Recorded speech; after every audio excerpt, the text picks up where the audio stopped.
Watching East Midlands today here on the BBC, and a councillor who called on Facebook for Theresa May to be hanged for treason has been given a 6-month community order sentence. Richard Alderman from Rutland admitted 4 charges of sending menacing or grossly offensive messages.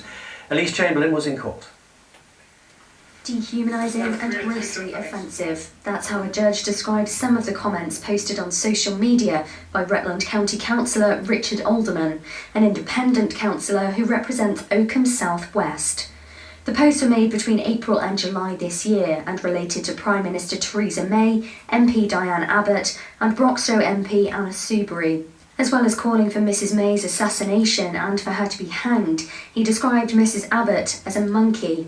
He admitted 4 charges of sending messages by means of a public communication that were either grossly offensive or menacing. The court heard Councillor Alderman was ashamed of the things he wrote and wished to sincerely apologise to all those involved. Outside court, I asked him if he had anything else to say. Councillor Alderman, do you regret the comments that you made? Do you have anything to say at all about the posts? Councillor Alderman's defence solicitor said the comments stemmed from concerns around politics.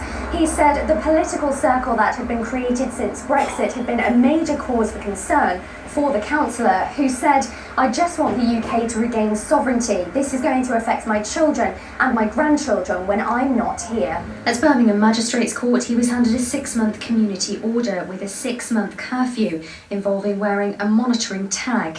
He was also ordered to pay £245 in costs. Later, we spoke to people in Oakham to see what they thought.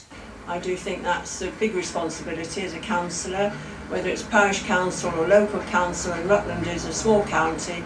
I do think he should be resigning. There's enough publicity with children about making sure you know what you're posting on social media, because it can come back to haunt you. Well, there's been enough publicity about it, so he should have thought more about what he was doing. You know, it should be addressed by the council and at least discussed and some appropriate action taken by them, really.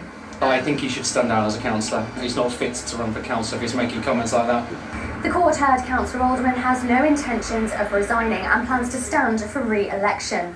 In a statement, Rutland County Council says the matter has been referred to its Standards Committee, which will carry out an investigation and review Councillor Alderman's actions against his Code of Conduct.